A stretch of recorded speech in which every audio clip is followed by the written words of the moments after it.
Magluluto na tayo. Iprito ko muna yung 2 pirasong tilapia na hiniwa ko lang ng kalahati. At antayin na lang na mag-brown yung kabilang side, umaluto, at saka natin baliktarin.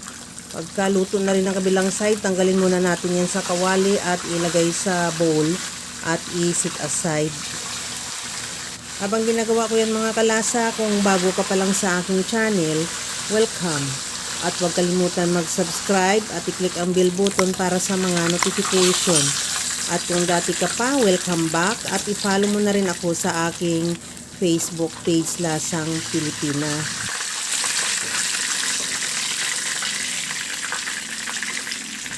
Binawasan ko na rin yung mantika sa kawali at igisa ko na yung bawang.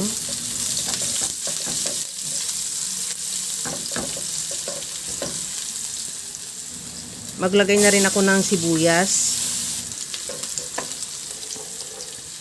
Ilagay ko na rin yung kamatis.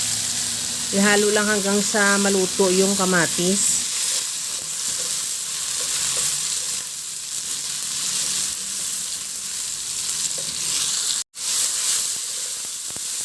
Okay na tong kamatis. Timplahan ko na ng patis. Maglagay din ako ng paminta.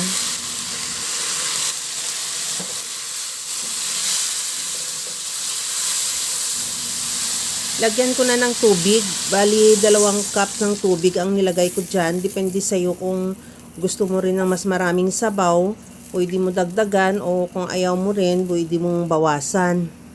Pagkakulo, ibalik ko na yung pinirito nating isda para magkaroon na rin timpla ng isda yung ating sabaw. At tikman ko na rin yung sabaw kung okay na. Maglagay ako ng liquid seasoning kahit anong seasoning may available ka, pwede. At isunod ko na ilagay yung patola.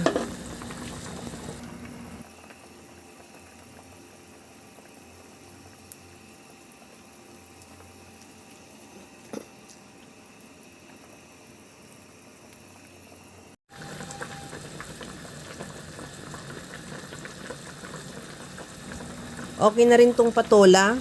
Ilagay ko na rin yung 1 pack ng miswa.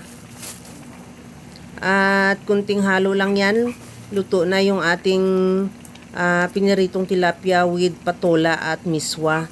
Kaya mga kalasa, kung nagustuhan mo yung ating video, please like na lang at pakishare na rin sa inyong mga friends.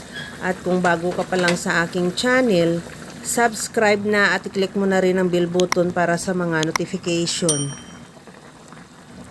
Kaya mga kalasa, alam ko kayang-kaya mo tong gawin dahil sa sobrang simple at napakadali niya lang lutuin.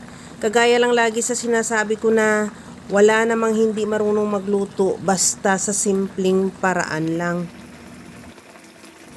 Okay na tong ating sinabawang tilapia na may patula at miswa. Ready to serve na. Hanggang sa muli mga kalasa. Thank you for watching. Bye-bye!